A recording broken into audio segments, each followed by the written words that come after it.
Hey everybody, it's What's Up Wednesday with James, and I'm excited to be with you today and share with you a couple of things that's been brought across my desk in the last few days that I really think is important to share.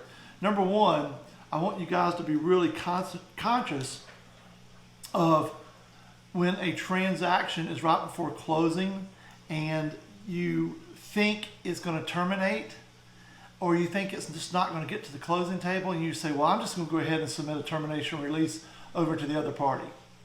I want you to be very careful of that, because if you early terminate that contract, you could put your client in a bad position. Let me say it again. If you early terminate that contract, you could put your client in a bad position. What I want you to focus with is if the closing is Monday afternoon, 3 o'clock, and you don't close, don't submit a termination release, a unilateral termination release that day. Wait till the next day. People say, well, it's not going to close.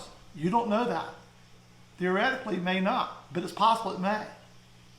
We had a closing that took place Friday. It was supposed to close. It didn't.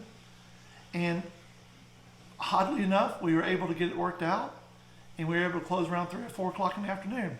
Most people would have thought, just by looking at the circumstances, it wouldn't close. But in our position representing the buyer, if the seller was about to breach the contract and default based upon some things that they were not doing, and we, representing the buyer, went in and said, we're done with this, we're going to early terminate, you just cost your buyer the owner's money. So always, always, always wait till after the closing date.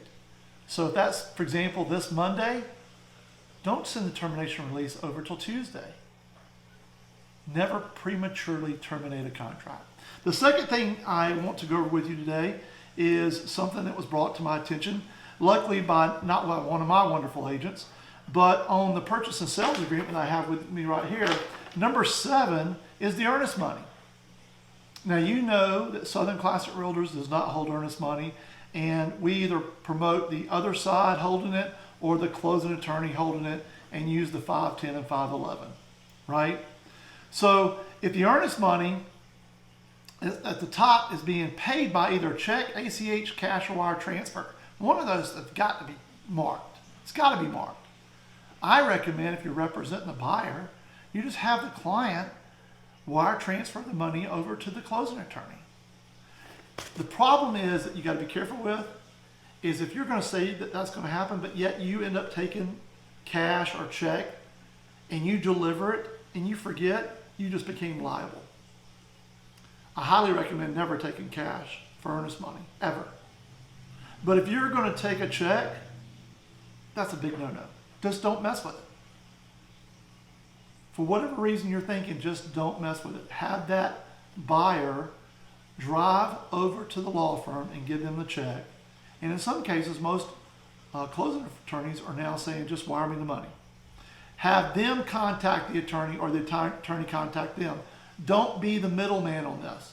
Don't you try to give them the wiring instructions. Because if you do and they make a mistake, guess who's going to be liable? You are. And I don't want that for you. So today, those two things are a big deal to me. Making sure you stay in your lane and don't mess with earnest money. Don't touch it. Don't be a carrier of it. Have that buyer either hand deliver that check or wire that money in. Follow up with the attorney. Follow up with the buyer and make sure they're doing their job. You stay out of it. And number 2, do not early terminate a contract, because whether you think it can close or whether you think it may not, it just may very well close before the end of the day. And that is what I want to share with you this week. It's some serious business. This business we're in real estate is serious. And if you're not careful, you could cost yourself the earnest money. You can cost yourself commissions. You can actually get in trouble with the Georgia Real Estate Commission and cost yourself your license. And I would never want to see that for you. So I hope this 2 tips today has been helpful for you on this What's Up Wednesday. I'm always going to try to bring you value. I'm always going to try to help you understand just exactly what we're getting into with contractual agreements. Okay, everybody. I'll see you next Wednesday. I appreciate you. Take care. Talk to you soon.